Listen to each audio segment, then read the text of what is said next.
Have you ever wondered what you would do if life gave you a second chance? What if you woke up one day and realized that the person you trusted the most had been planning to destroy you all along? What if every smile, every promise, every whisper of love had been nothing but a carefully constructed lie?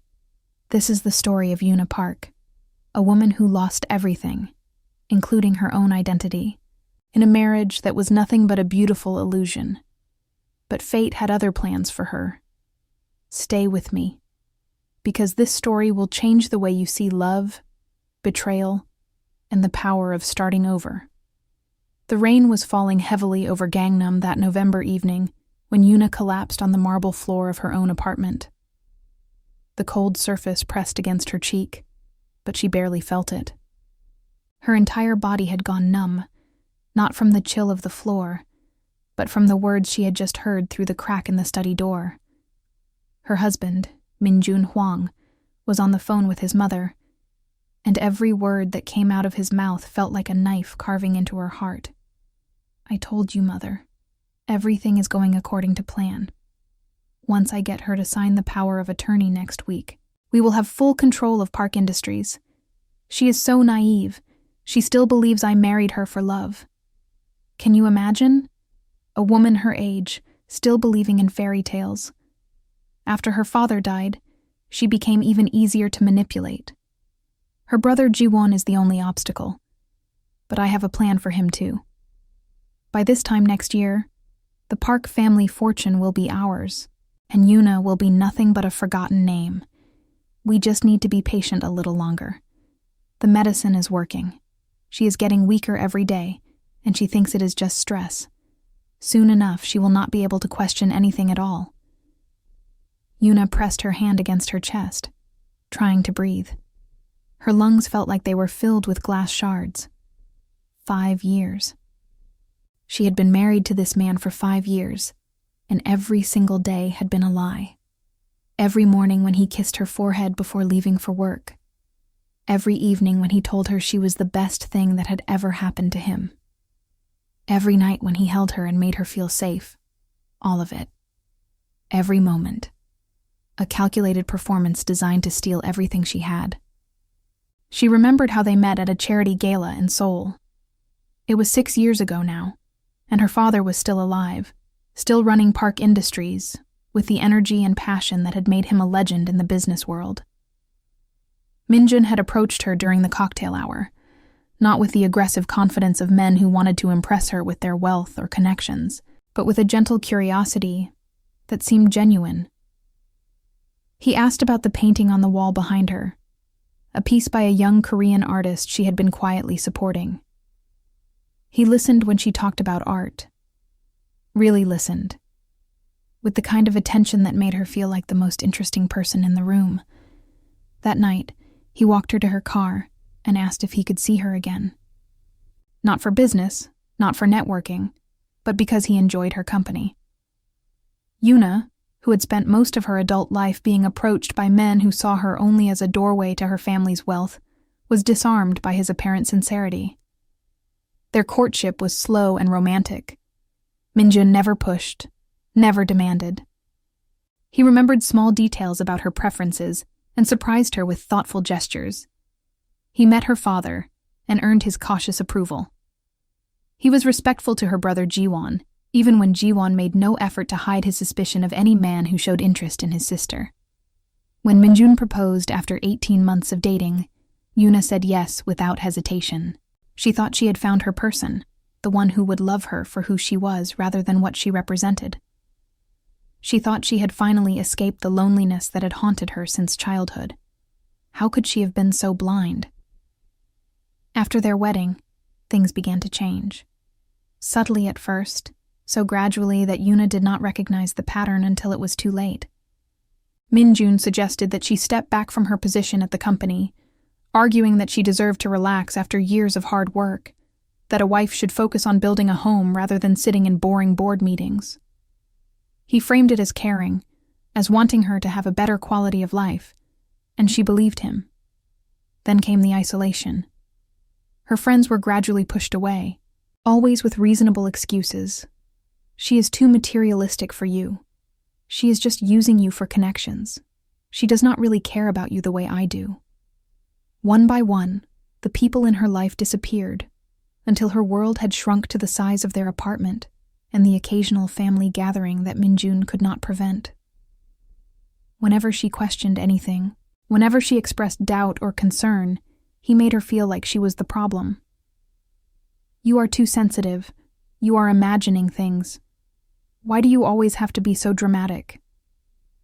After enough repetitions, she started to believe him. Maybe she was too sensitive. Maybe she did imagine problems where none existed. Maybe she should just be grateful for the life she had. Her father's death 2 years ago had shattered whatever remained of her confidence. The grief was overwhelming, and Minjun had been there to comfort her, to hold her, to tell her that everything would be all right. She had leaned on him completely, never suspecting that he saw her vulnerability as an opportunity rather than a burden. And now she knew the truth. She knew everything. Her legs gave out, and she collapsed fully onto the floor. The impact knocked the breath from her lungs. She tried to call out, tried to scream, but no sound came. The edges of her vision began to blur, darkness creeping in from all sides. The last thing she saw before everything went black was Minjun's face appearing above her. He was still holding his phone, and his expression was not one of concern or fear for his wife's well-being. It was annoyance. Pure, cold annoyance at being interrupted. How inconvenient, she heard him say, as if from very far away. She was not supposed to hear that. Then there was nothing. When Yuna opened her eyes again, she was surrounded by white. White ceiling. White walls. White sheets that smelled of antiseptic and unfamiliar detergent. There was a constant beeping sound nearby, rhythmic and steady, that seemed to match the confused beating of her heart. She tried to move, but her body felt impossibly heavy, as if she had been sleeping for a very long time. Miss Park. A nurse appeared at her side, her face arranged in professional concern. You are awake. That is wonderful. You have been unconscious for quite some time. Let me check your vitals, and then I will call the doctor. Unconscious. The word echoed in Yuna's foggy mind. How long? 3 weeks, Miss Park. The nurse's voice was gentle but matter-of-fact. We were beginning to lose hope. Your family has been here every day, waiting for you to wake up. Your brother especially. He barely left your side. 3 weeks. Yuna tried to process this information through the haze that seemed to fill her brain. She had been unconscious for 3 weeks, which meant that whatever deadline Minjun had been working toward had surely passed. Had he gotten what he wanted? Was her family's company already in his hands? Was everything her father had built now under the control of a man who had never loved her at all?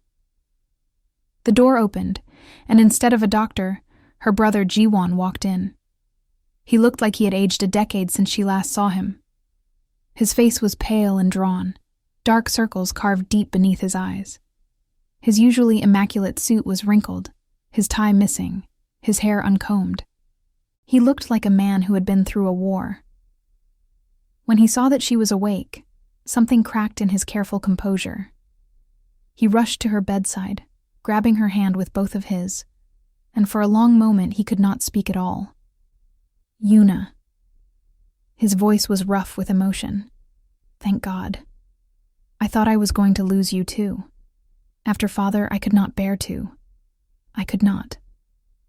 Jiwon. Her own voice came out as a croak, barely more than a whisper.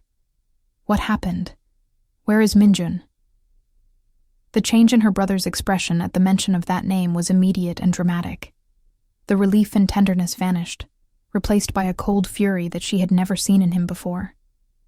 His jaw tightened, and his grip on her hand became almost painful. He is not allowed here. Jiwon's words were clipped, precise. After what we discovered, I made sure of that. He will never set foot in this hospital, and if I have anything to say about it, he will never set foot in your life again. What did you discover? Jiwon took a deep breath, visibly struggling to control himself, After you collapsed, I found the documents. He had prepared everything for you to sign. A complete transfer of your shares in Park Industries to a company registered under his mother's name. Power of attorney that would give him control of all your personal assets. He was going to take everything, Yuna. Everything our father built. Everything that belongs to you. Yuna closed her eyes, feeling the weight of this confirmation pressing down on her. She had heard his words that night, but part of her had still hoped it was a misunderstanding, a nightmare, anything other than the truth. But there was no escaping it now. There is more. Jiwon's voice had dropped to almost a whisper. The doctor ran extensive tests when you first arrived. They were trying to understand why you collapsed so suddenly, why your health has been declining so much over the past year. Yuna, you did not just collapse from stress. Someone had been poisoning you. The room seemed to tilt. Yuna opened her eyes and stared at her brother, sure that she had misheard him. Poisoning. Small doses over time. He could barely get the words out. Enough to make you weak and confused, to affect your judgment, but not enough to raise suspicion. If you had signed those documents and then something happened to you, Minjun would have inherited everything. Our lawyers looked into it.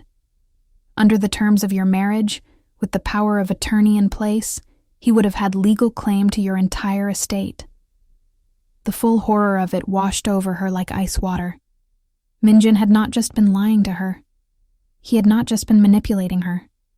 He had been slowly, methodically, trying to kill her. Every meal he brought her. Every glass of water he handed her. Every time he made her tea in the evening and sat with her while she drank it. She had thought those were acts of love. They were acts of murder in slow motion. Something changed in Yuna at that moment. Something fundamental shifted deep within her core. The naive, trusting woman who had believed in love, who had thought that marriage was about partnership and devotion, who had given her heart so completely to a man who saw her only as a means to an end. That woman died in that hospital bed. She had been fading for years, piece by piece, but now she was truly gone. In her place, someone new was being born.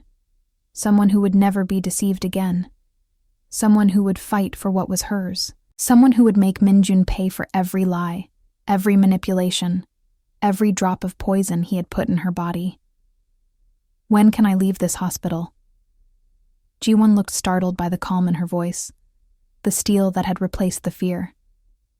The doctor said a few more days for observation. Yuna, I know this is a lot to take in. You have just woken up from a coma. You need to rest and recover before you think about anything else. No. Yuna shook her head slowly, ignoring the dizziness the movement caused. I have rested enough. For 5 years, I let that man turn me into a shadow of myself. I trusted him. I gave up my career, my friends, my identity for him. I believed every lie he told me because I wanted so desperately to be loved that I could not see the truth in front of my face. But that ends now, Jiwon. I want you to call our lawyers. I want a divorce. And I want to make sure that Minjun Huang does not get a single one from me or our family. And I want to press charges. Attempted murder, fraud, whatever else we can make stick. I want him to pay for what he has done. For the first time since walking into the room, Jiwon smiled. It was a small smile, tired and worn, but genuine. There is the sister I remember, the one who never backed down from a fight. Welcome back, Yuna. I have missed you. I have missed me too. Yuna squeezed his hand. Now help me get out of this bed. We have work to do. The news of Yuna's awakening spread quickly through certain circles of Seoul society. Within hours of her regaining consciousness, Minjun was at the hospital, demanding to see his wife.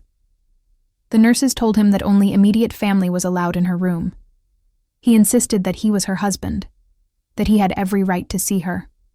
When they still refused, he became aggressive, raising his voice, threatening legal action, pushing past the nurse's station toward her door. Security had to be called. 3 guards escorted him out of the building, his protests echoing through the sterile corridors. From her hospital window on the 4th floor, Yuna watched him being led away.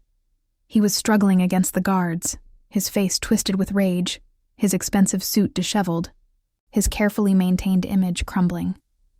"I will see her." He was screaming, loud enough that she could hear him even through the glass. "She is my wife. You cannot keep me from her.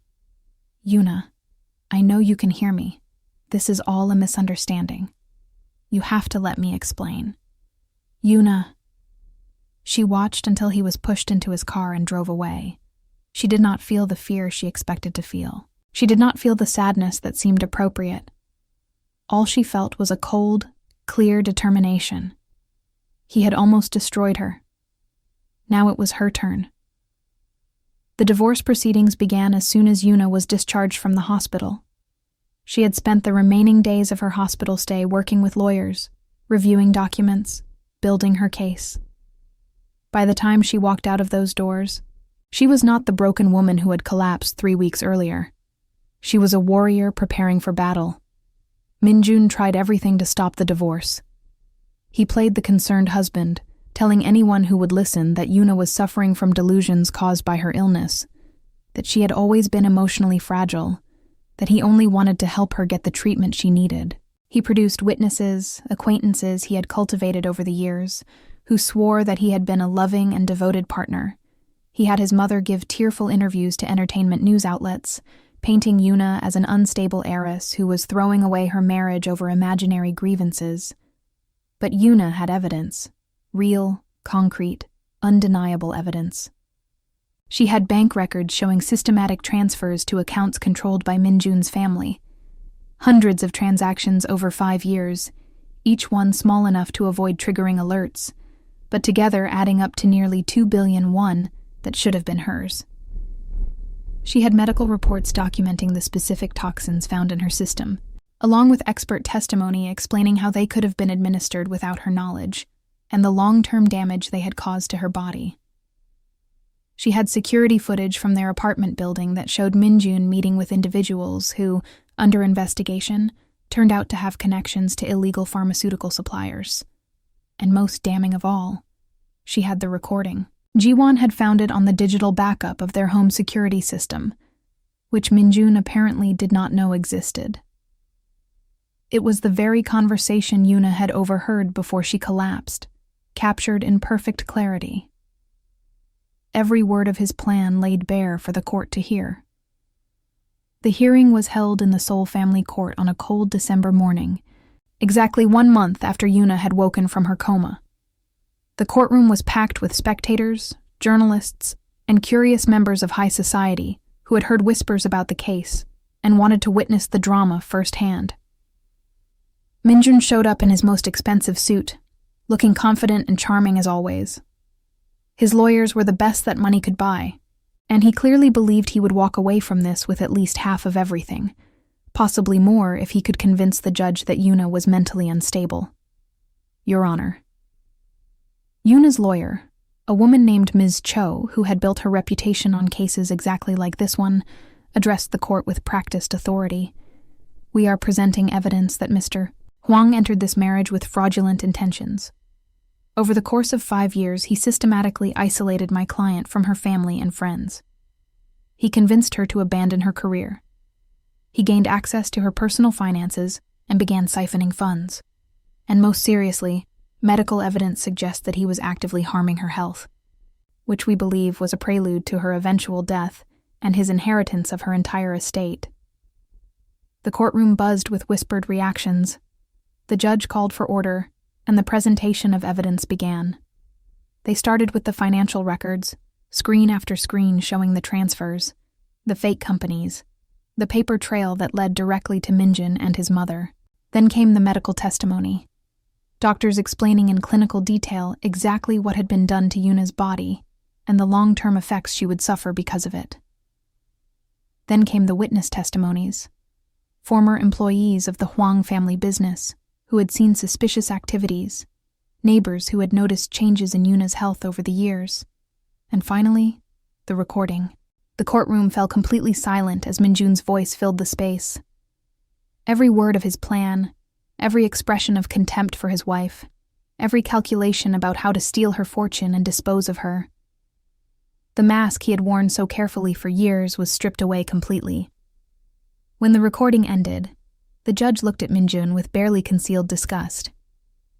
"Mr. Huang, the evidence has been authenticated by multiple independent experts.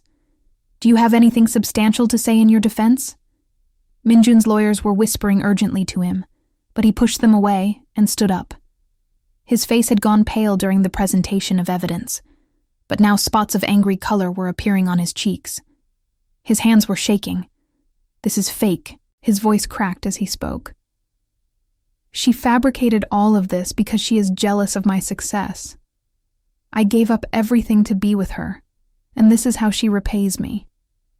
I loved her. I gave her the best years of my life. And now she wants to destroy me because I dared to have ambitions of my own." Yuna stood up slowly. She had been coached by her lawyer to let the evidence speak for itself, to remain composed and dignified no matter what Minjun said. But something in his words, the audacity of them, the continued lies even now when everything was exposed, broke through her careful control. "You loved me?" Her voice was quiet but carried clearly through the silent courtroom. "You gave me the best years of your life? Let me tell you what you gave me, Minjun. You gave me isolation. You cut me off from everyone who cared about me, everyone who might have seen through your act.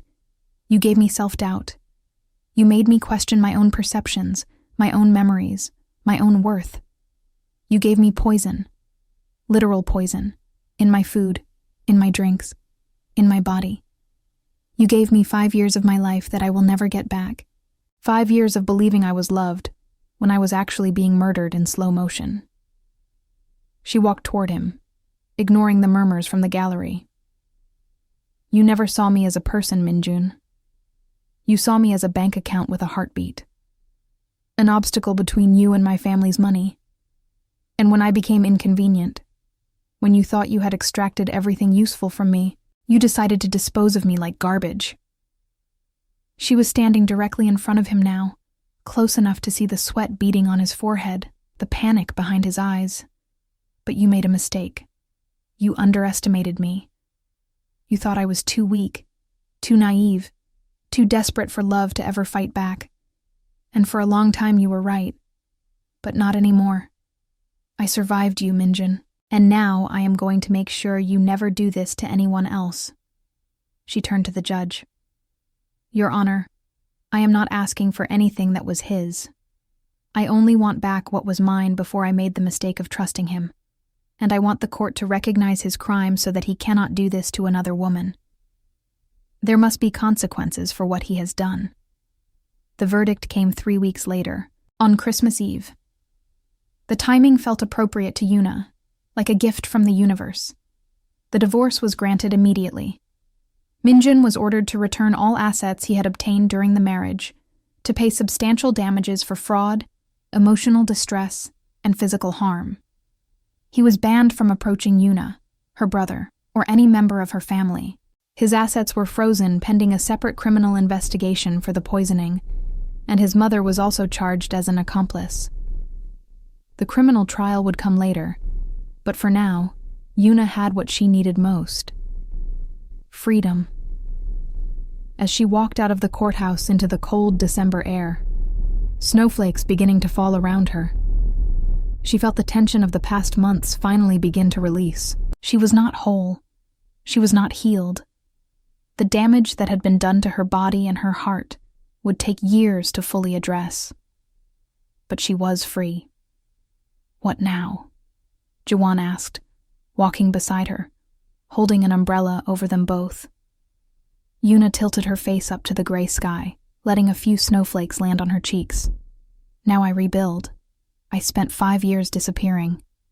I forgot who I was, what I was capable of, what I wanted from life. I think it is time I remembered." The offices of Park Industries occupied the top 15 floors of one of the tallest buildings in Gangnam. Yuna had grown up in these halls, running between desks as a child, sitting in on meetings as a teenager, eventually taking her place as a junior executive after graduating from university. This had been her world before Minjun, before she had let herself be convinced that she did not belong here. Returning was not easy. She had been away for more than 5 years, and in that time, the company had changed. New faces filled the cubicles. New technologies hummed in the server rooms. New products carried the Park Industries name into markets her father had never imagined. Some of the changes were good. Others concerned her. But what struck her most was how few people recognized her when she walked through the doors that first day. "Good morning," she said to the receptionist, a young woman who could not have been more than 22. "I am Yuna Park. I am here to meet with the board of directors." The receptionist looked at her blankly. "Do you have an appointment?" "I do not need an appointment." Yuna kept her voice calm.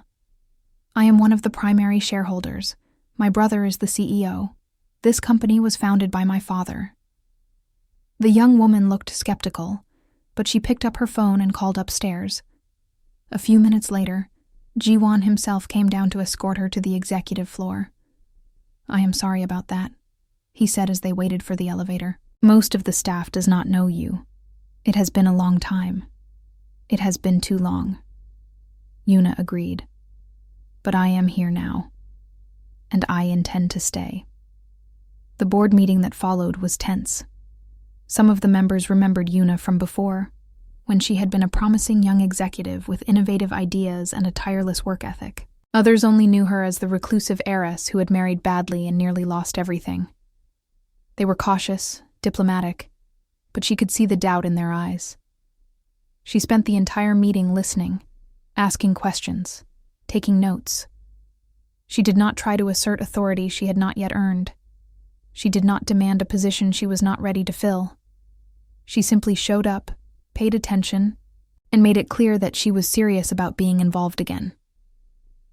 After the meeting, one of the older board members, a man named Mr. Kang who had been friends with her father, approached her privately. "Miss Park." His voice was kind but direct. "I knew your father for 30 years.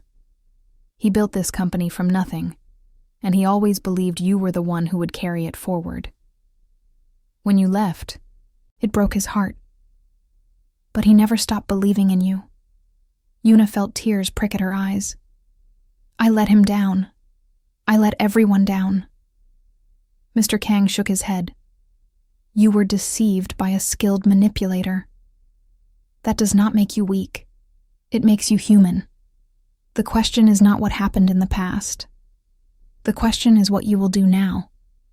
And from what I saw in that meeting, I think you have the same fire your father had. You just need to remember how to let it burn." From that day on, Yuna threw herself into the work of relearning her family's business. She arrived at the office before anyone else and left after everyone had gone home. She read every report, every financial statement, every proposal that crossed her desk.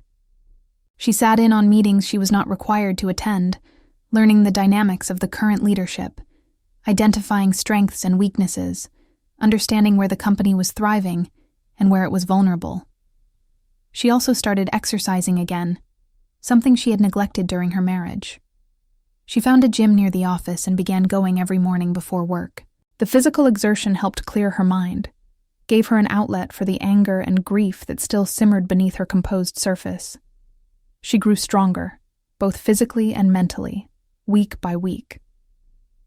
One evening, about 2 months after her return to the company, she was working late in her office when there was a knock at the door. She looked up to find a man she did not recognize standing in the doorway. He was tall and well-built, with intelligent eyes behind stylish glasses, and he carried himself with a quiet confidence that immediately caught her attention. "Miss Park?" "I am Seo-ho Kim. I am the head of the legal department. I wanted to introduce myself and see if you needed anything before I left for the night." Yuna set down the report she had been reading. She had heard of Seo-ho Kim. He had been hired about 3 years ago while she was away, and had quickly made a name for himself as one of the most capable attorneys in the company. His work on several complex contract negotiations had saved Park Industries millions of won and earned him a reputation for thoroughness and integrity. "Mr. Kim, please, come in. I have been meaning to thank you. I understand you were instrumental in preparing the legal case against my ex-husband. The work your team did was exceptional." Seoho stepped into the office but did not sit down. "I cannot take credit for that. When your brother told us what had happened, the entire team was determined to help. What was done to you was monstrous. We wanted to make sure justice was served." There was something in his tone that surprised her. Most people who talked about her situation did so with pity or curiosity, treating her like a victim to be protected or a spectacle to be observed.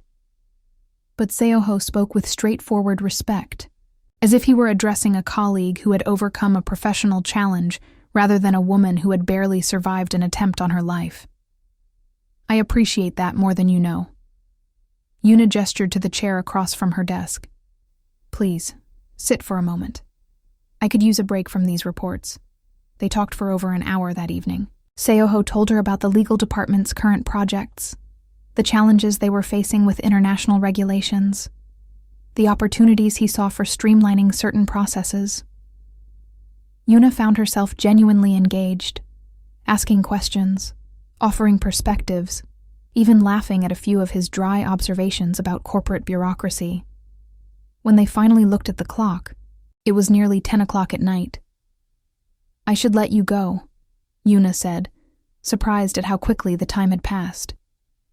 "I did not mean to keep you so late." Seoho smiled as he stood to leave. "You did not keep me. I chose to stay, and I am glad I did. Welcome back to Park Industries, Miss Park.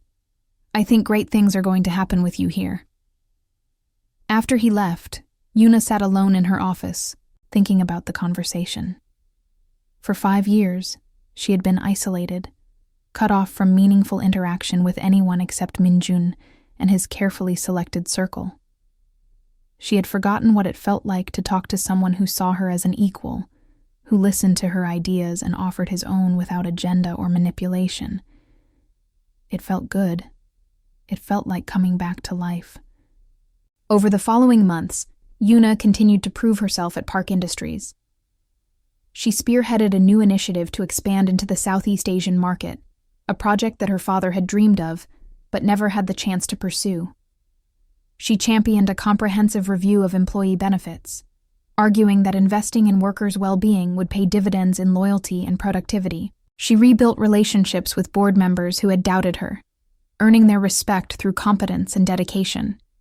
And through it all, she found herself spending more and more time with Seoho Kim. It started innocently enough. He would stop by her office in the evenings to discuss legal matters, and their conversations would inevitably drift to other topics. She learned that he had grown up in Busan, the son of parents who ran a small restaurant near Handy Beach.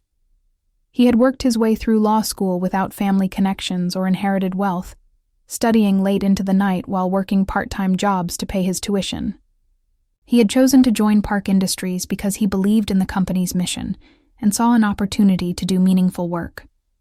She told him about her own story, not the headlines that everyone knew, but the smaller details that only she could share. Her father's habit of taking her for early morning walks through Bukchonhanak village, pointing out the beauty in traditional architecture and talking about the importance of preserving the past while building the future. Her secret dream of becoming an artist, abandoned when she convinced herself that business was her only path. The letters her father had written to her before his death, which she had never been able to bring herself to read. "You should read them," Seoho said one evening as they shared takeout from a nearby restaurant.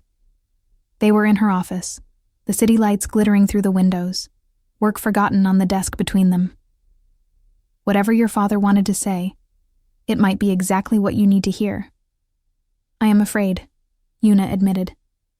She was surprised by her own honesty, but something about Seoho made her feel safe being vulnerable. "I am afraid that his words will break me all over again, or that he will be disappointed in who I became.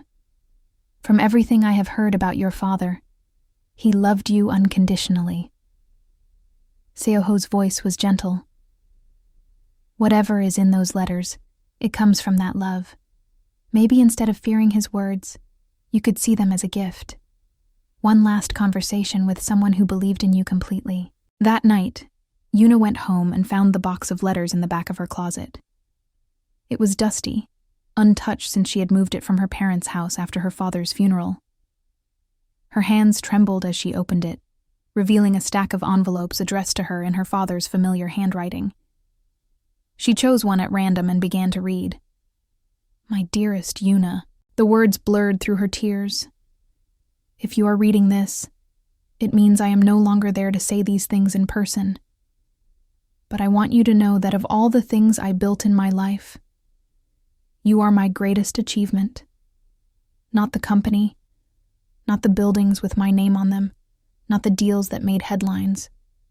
You, your kindness, your creativity, your fierce determination to do what is right. I know you do not always see these qualities in yourself, but I do.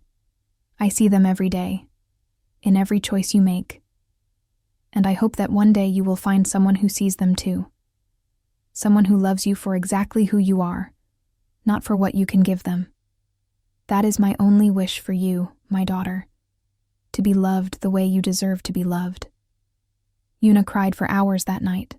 She read every letter in the box, hearing her father's voice in every word, feeling his presence surrounding her like a warm embrace.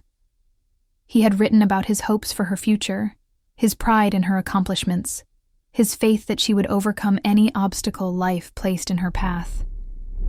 He had never stopped believing in her, even when she had stopped believing in herself. When the sun came up the next morning, Yuna felt different. The grief was still there, would probably always be there in some form. But alongside it was something new. Peace, maybe. Or clarity. She had been running from her father's memory because she felt unworthy of his love. Now she understood that his love was not something she had to earn. It was simply there, unconditional and eternal, waiting for her to accept it. It was time to start living up to it. Spring arrived in Seoul with the blooming of cherry blossoms along the Han River. Yuna had been back at Park Industries for 8 months now, and the company was thriving under her collaborative leadership with Jiwon. The Southeast Asian expansion was ahead of schedule.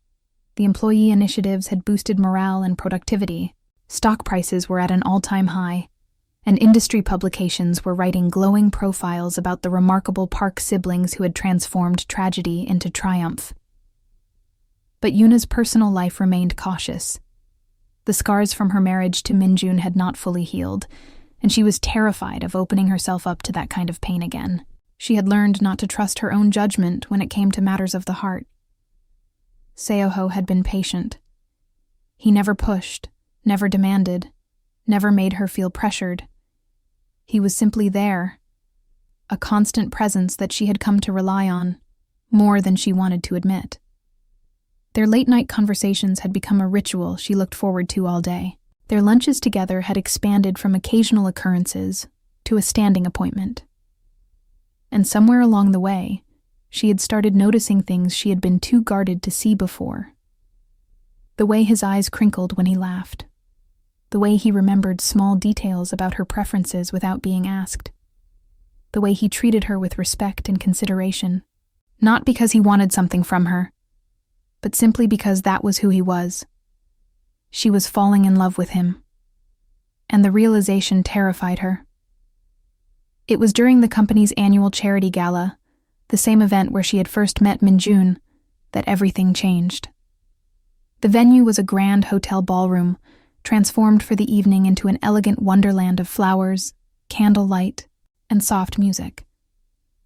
Yuna wore a dress of deep blue silk that her stylist had assured her was perfect for her coloring.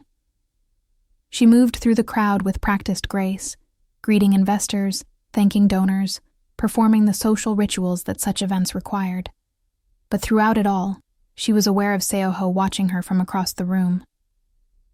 Later in the evening, when the speeches were done and the orchestra was playing, she found herself standing by one of the tall windows, looking out at the city lights flickering below.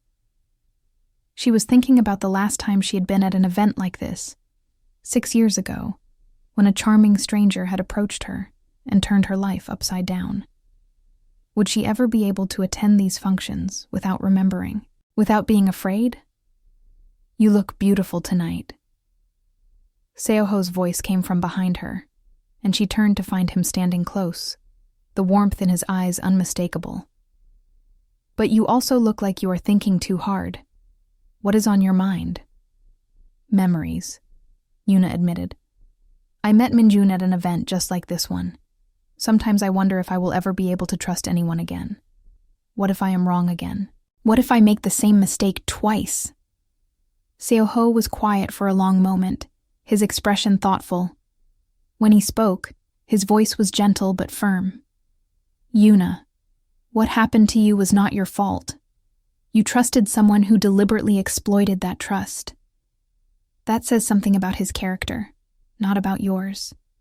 And I know that healing takes time.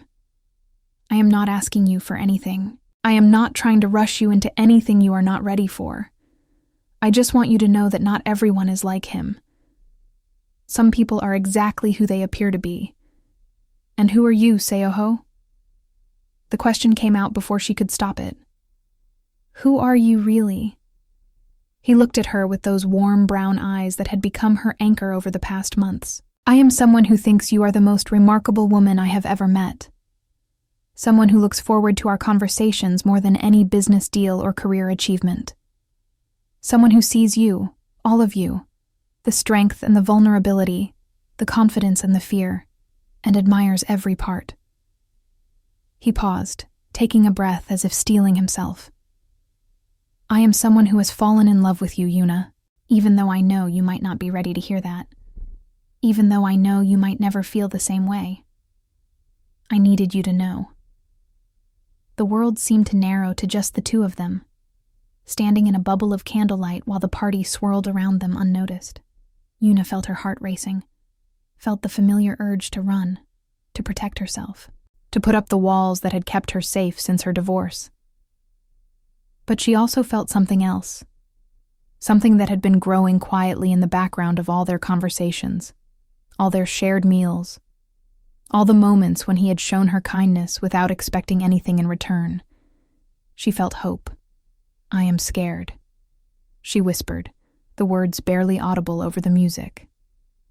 "I know," Seoho replied, "and that is okay. We can take things as slowly as you need. I am not going anywhere, Yuna. Whether you want me as a friend, a colleague, or something more, I will be here. I am not Minjun. I will never hurt you. I will never lie to you. I will never make you doubt your own worth. I promise you that." She looked into his eyes and saw only honesty. No hidden agendas, no calculated charm. Just a man who cared about her, truly cared, and was willing to wait as long as it took for her to believe it. She took his hand, feeling the warmth of his fingers interlacing with hers. "Maybe we could start with dinner. Just the two of us. Somewhere that is not this ballroom or the office." Seoho's smile was like sunrise. "I would like that very much." Their first official date was at a quiet restaurant in Ikseondong, surrounded by the charm of traditional Hanok architecture and string lights twinkling in the evening air. They talked for hours, sharing stories and dreams, laughing more than either of them had laughed in years. Seoho told her about his misadventures growing up in Busan, the pranks he had played on his younger siblings, the determination that had driven him to become the first person in his family to attend university. Yuna found herself opening up about things she had kept buried for years, dreams she had abandoned, passions she had suppressed. The person she had been before Minjun had reshaped her into someone unrecognizable. "I used to paint," she confessed over dessert, a delicate slice of green tea cake that neither of them was really eating. "My father always encouraged it. He said that creativity was just as important as business sense. But I stopped when I married Minjun. He said art was a waste of time for someone with real responsibilities. He said a lot of things that I believed because I thought he loved me." "What would you paint now, if you started again?" Yuna thought about it, really considered the question instead of dismissing it. "I think I would paint this, the old and the new together, the way soul has changed but still holds on to its roots." the way we can become different people while still being ourselves, the way even broken things can be beautiful. Seoho reached across the table and took her hand. I think that is beautiful, and I think you should start painting again. Not because anyone expects you to, not because it serves some practical purpose, but because it is part of who you are, because it brings you joy, because you deserve to do things that make you happy. That weekend, Yuna bought new brushes and canvases for the first time in 6 years. She set up a small studio in the corner of her apartment, the same apartment she had once shared with Minjun, but had since reclaimed as entirely her own. She painted late into the night, sometimes frustrated when the colors did not match her vision, but mostly at peace, in a way she had not experienced for a very long time. The relationship between Yuna and Seoho developed slowly over the following months, each step forward taken with care and consideration. They had dinners. They took walks along the Han River as the cherry blossoms faded and the summer heat arrived. They attended concerts and visited museums and explored neighborhoods of Seoul that neither of them had ever properly discovered. There were difficult moments, too. Moments when Yuna's old fears resurfaced, when she would pull away, without warning or question Seoho's intentions, over the smallest perceived inconsistency. But he never lost patience. He understood that trust, once broken as completely as hers had been, takes time and consistency to rebuild. He showed up every day, not with grand gestures, but with small acts of devotion that slowly, steadily, proved his sincerity. One evening, as they sat together on a bench in Olympic Park, watching families play on the grass, Yuna turned to him with tears in her eyes. I love you. The words came out before she could overthink them, surprising even herself.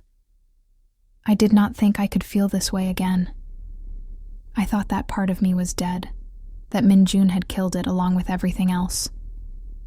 But you brought it back to life, Seoho. You showed me that love does not have to hurt, that it can be gentle and patient and real. Seoho pulled her close, his arms wrapping around her like a promise. I love you too, Yuna, more than I have ever loved anyone. And I will spend every day proving that you made the right choice in trusting me. But even as happiness began to bloom in Yuna's life, darkness was waiting in the shadows. Minjun Huang had served 18 months of his sentence and was released on good behavior. The news reached Yuna through her security team, who reported that he had been spotted in Seoul, despite the restraining order that should have kept him far away. He was supposed to maintain distance, was barred from approaching her or her family, but Minjun had never been good at following rules that did not serve his purposes. The first sign of trouble came in the form of anonymous messages sent to her company email, photographs of her and Seoho together, taken without their knowledge at restaurants, parks, even outside her apartment building. Notes that said things like, "Did you really think you could be happy without me? And he will hurt you too. They all do. And you belong to me, Yuna. You will always belong to me." Yuna reported the harassment to the police, but without concrete evidence linking the messages directly to Minjun, there was little they could do beyond documenting the incidents and increasing patrols near her home and office. Maybe I should step back, Seoho said one night, his voice heavy with concern. They were in her apartment, the blinds drawn tight against anyone who might be watching from outside. If my presence in your life is putting you in danger, if being with me is making things worse, I do not want to be the reason something happens to you. No. Yuna's response was immediate and fierce. I will not let him control my life again. I spent 5 years disappearing because of him. I will not give up something good, something real, because he cannot accept that I have moved on. We face this together, Seoho, or we do not face it at all. They increased security. Bodyguards accompanied Yuna to and from work. New cameras were installed at her apartment, at the office, along every route she regularly traveled. Jiwon hired private investigators to track Minjun's movements and report any suspicious activity. For several months, things seemed to quiet down. The messages stopped. The photographs stopped. Yuna began to hope that Minjun had given up, had realized that he could not win, had moved on to find another victim to exploit. But Minjun was nothing if not patient. He had made mistakes before, had been caught because he moved too quickly and too carelessly. This time would be different. This time, he would make sure his revenge was complete before anyone saw it coming. The attack came during the annual shareholders' meeting, one of the biggest events on the Park Industries calendar. The ballroom was filled with investors, board members, journalists, and business partners, all gathered to hear the announcement of record profits and ambitious plans for future expansion. Yuna was at the podium, presenting the numbers that represented months of hard work, when the doors at the back of the room burst open. Minjun walked in, flanked by reporters he had apparently tipped off about his dramatic appearance. He was dressed in an expensive suit, his hair perfectly styled, his face arranged in an expression of righteous indignation. Behind him, cameras flashed as journalists captured every moment. "Ladies and gentlemen," his voice rang out across the suddenly silent ballroom. "I apologize for the interruption, but I have evidence that Park Industries has been engaging in fraudulent activities. Evidence that will bring down this company and expose Yuna Park as the liar she truly is. She destroyed my life with false accusations, and now I am here to reveal the truth." The room erupted in chaos. Shareholders shouted questions. Journalists pushed forward with microphones and cameras. Security moved to escort Minjun out, but he had brought his own team of lawyers, who insisted he had a legal right to speak. The careful order of the meeting dissolved into confusion and panic. Yuna stood frozen at the podium, watching her carefully rebuilt world begin to crumble. She could see the doubt creeping into the faces of investors, the hungry gleam in the eyes of journalists who sensed a scandal. It did not matter that Minjun's accusations were baseless. The damage was done simply by making them publicly, in front of an audience that would spread the story before any verification could be done. Then she felt a hand on her shoulder. Seoho had made his way through the crowd and was standing beside her, his presence solid and reassuring amidst the chaos. "You are stronger than this," he said quietly, for her ears only. "You survived him once. You will survive him again. And this time you are not alone. This time you have me, your brother, everyone who believes in you. We will fight this together." Something shifted in Yuna. The fear that had gripped her moments ago transformed into something else entirely. Not panic, not despair, but a cold, focused anger that demanded justice. She turned back to the microphone and raised her hand for silence. It took several moments, but gradually the room quieted. "Ladies and gentlemen," her voice was steady, controlled. "I understand that Mr. Huang's accusations are alarming, but I want to remind you of some facts. This is the same man who was convicted of fraud and attempted murder against me less than 2 years ago. He served time in prison for trying to steal my family's company and for poisoning me over the course of our marriage. His claims today are nothing but the desperate actions of someone who cannot accept that he lost." She looked directly at Minjun, meeting his eyes without flinching.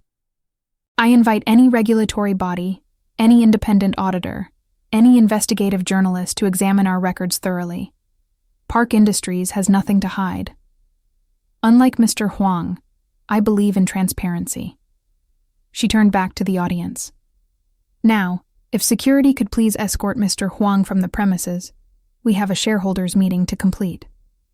The next few weeks were a battleground. Minjun had prepared well. He had lawyers filing lawsuits alleging everything from defamation to fraud. He had media consultants spinning narratives in tabloids and social media. He had hackers attempting to breach the company's systems, looking for anything that could be twisted into evidence of wrongdoing. But Yuna had built strong defenses. Her legal team, led by Seoho, fought every claim with documented evidence and strategic counter-arguments.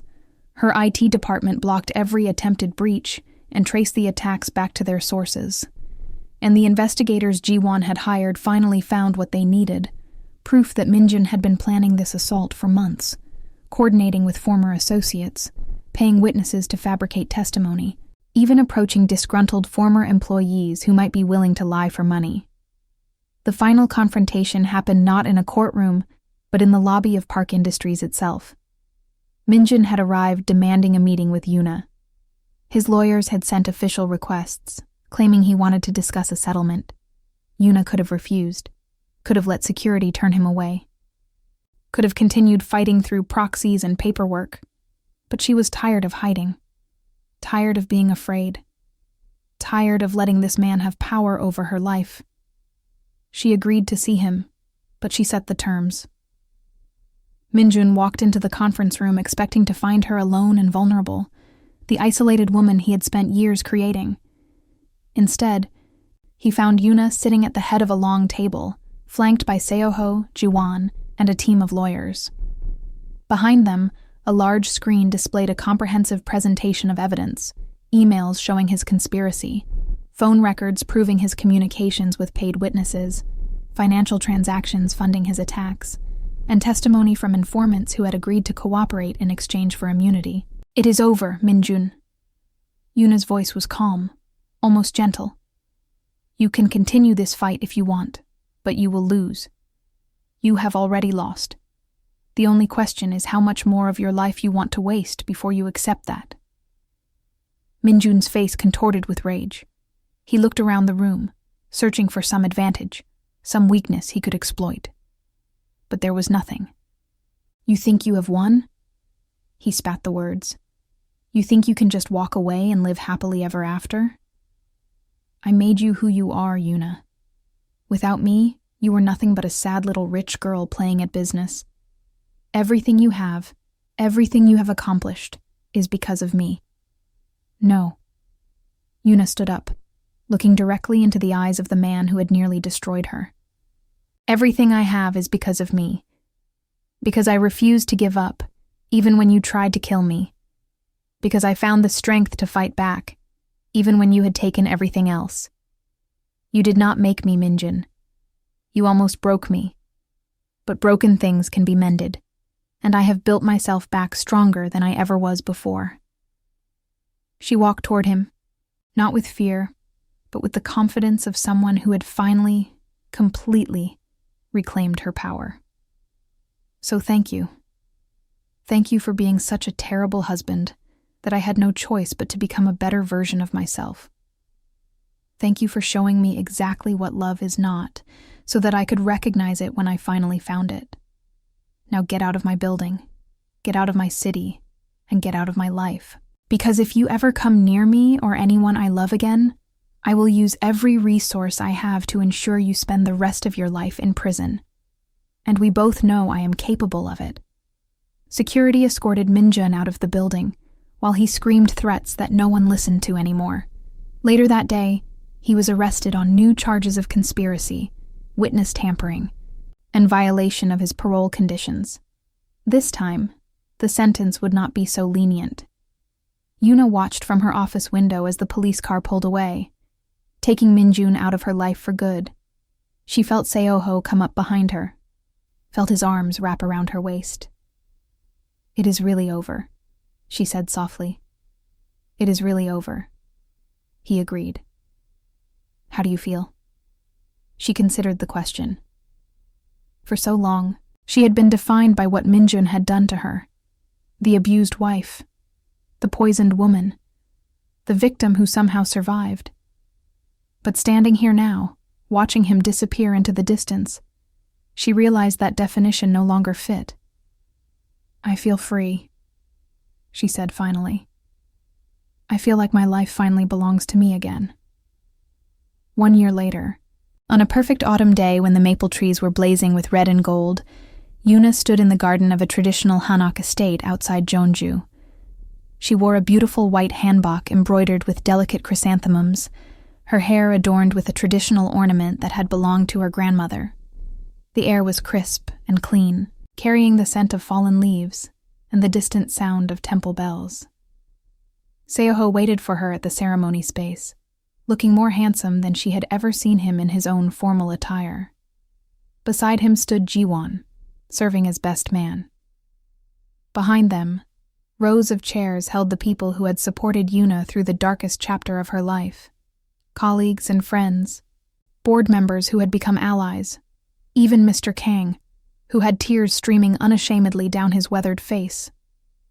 As she walked toward her future husband, each step carrying her further from the past and closer to the future, Yuna thought about the journey that had brought her here, the pain and betrayal, the long nights of doubt and despair, but also the awakening, the strength she had discovered within herself, the love that had found her when she least expected it and had proven itself true through every test.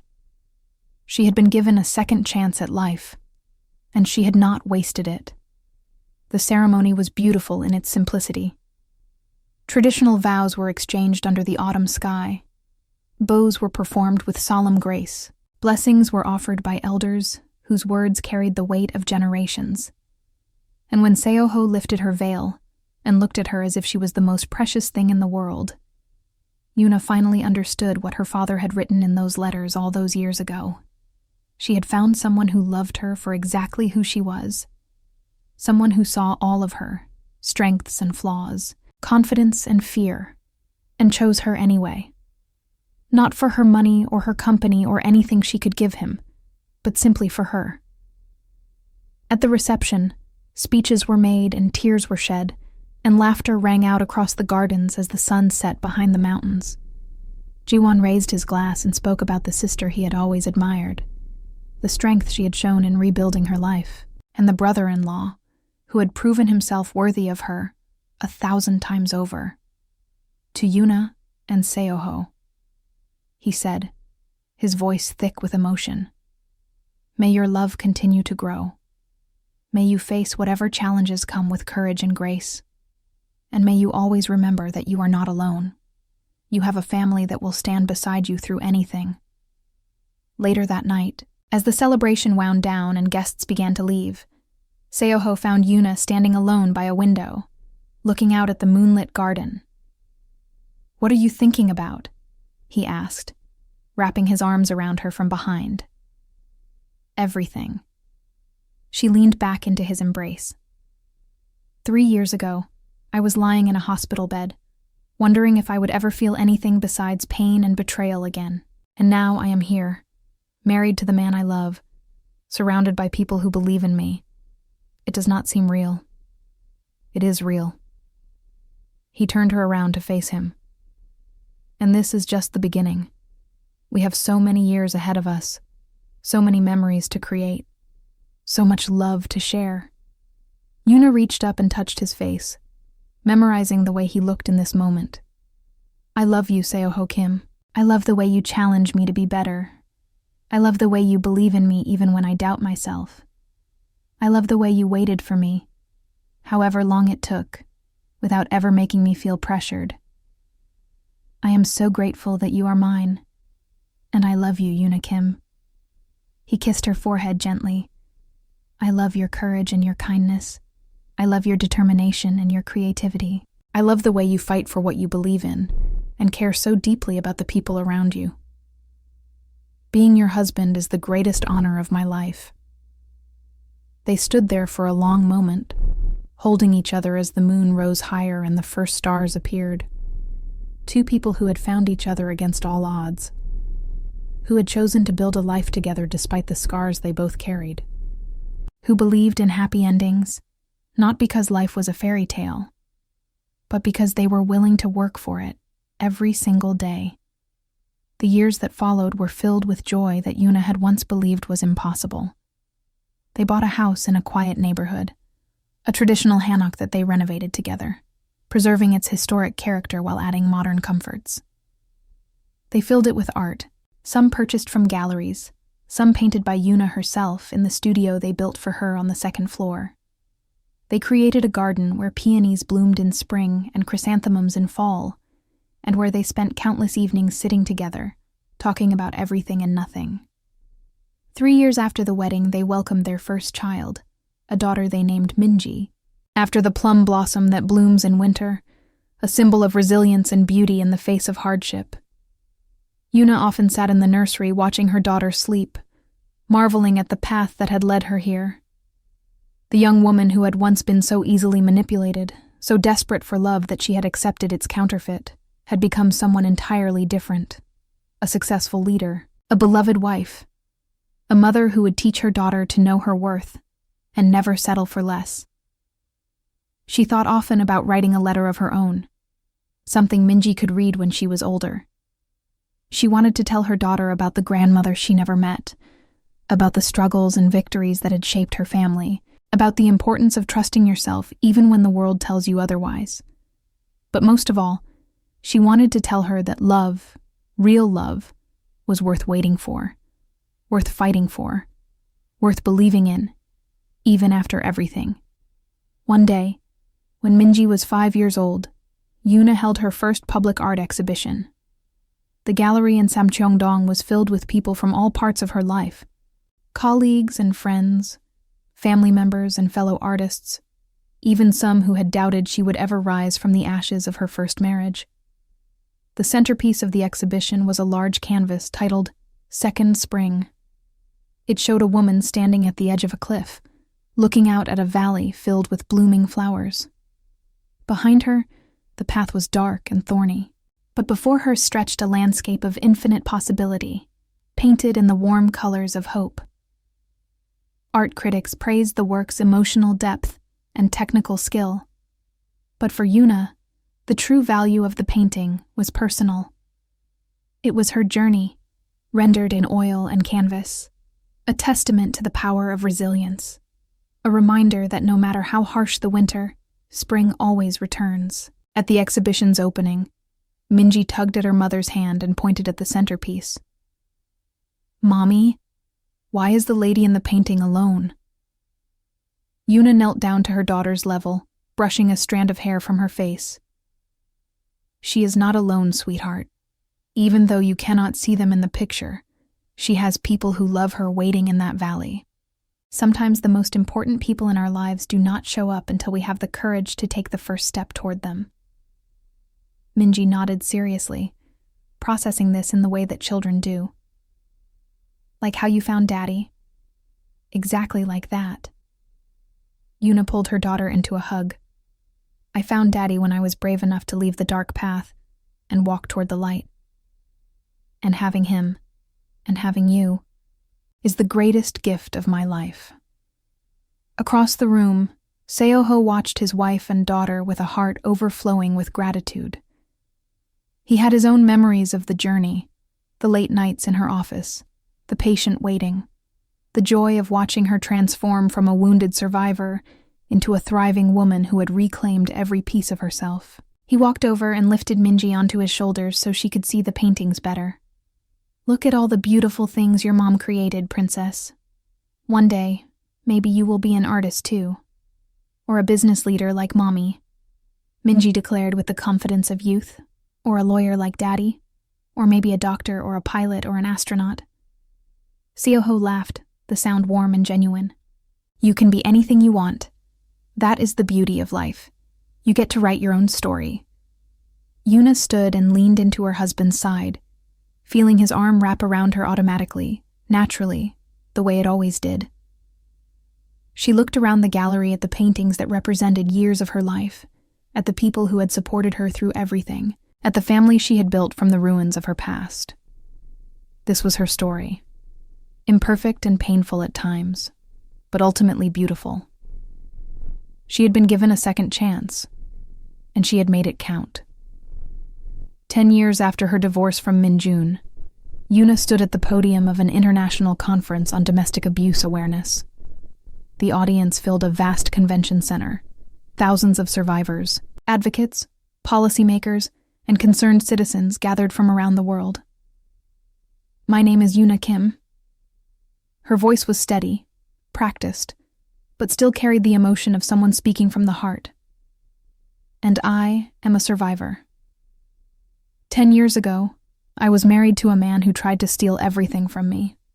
My money, my family's company, my identity, and eventually, my life. For 5 years, I lived in a prison without bars, trapped by manipulation and fear, believing that I deserved the treatment I received. I thought that leaving would make me a failure, that staying was the loyal thing to do, that love was supposed to hurt. She paused, letting her words settle over the silent audience. I was wrong. Leaving was the bravest thing I ever did. It meant admitting that the life I hoped for was not the life I had. It meant facing an unknown future with nothing but determination and the support of people who truly loved me.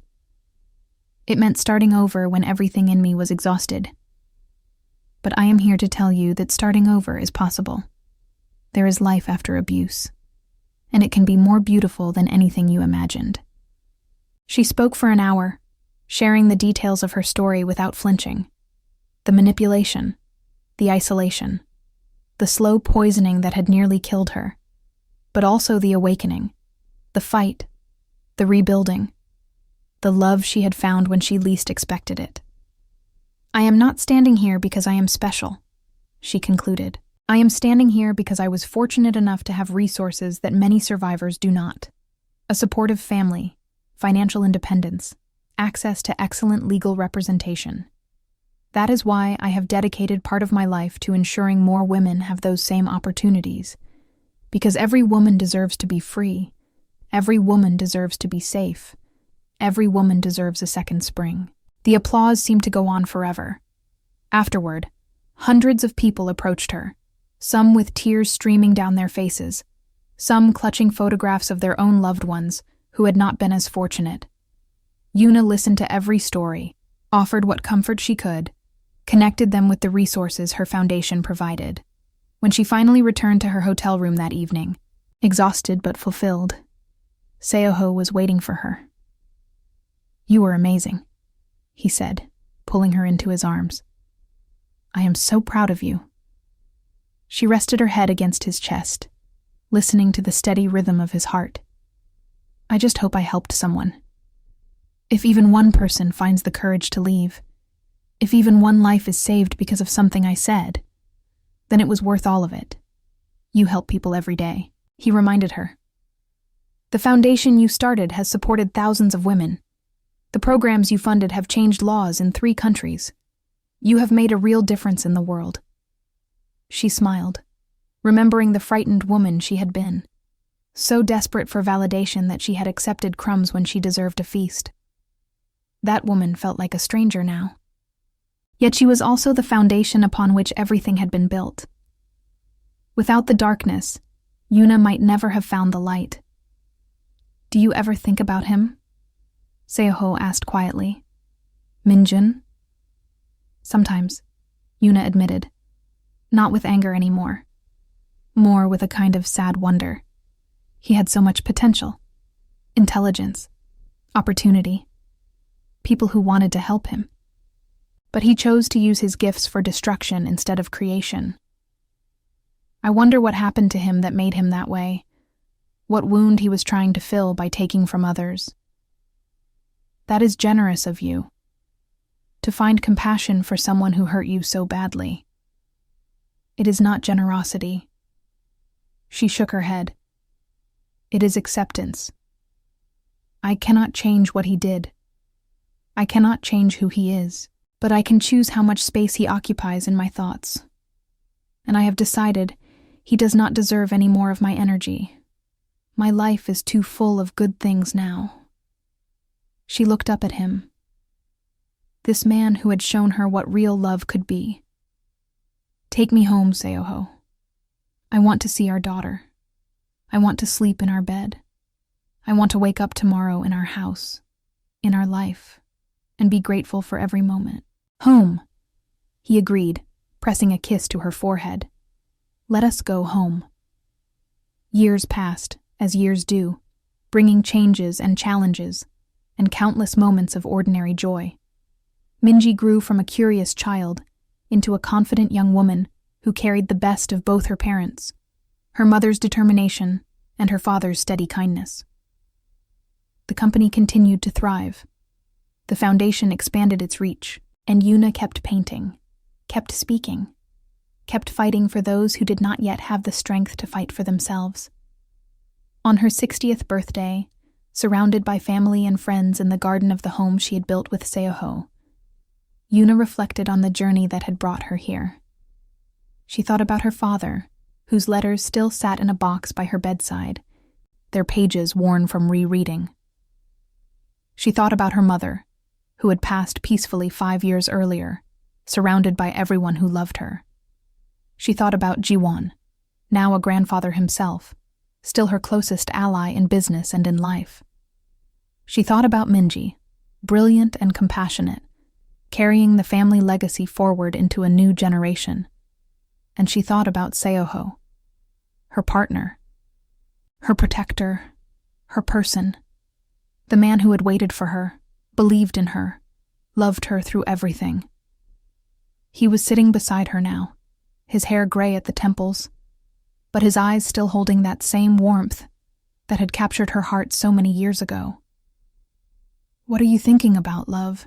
he asked, noticing her distant expression.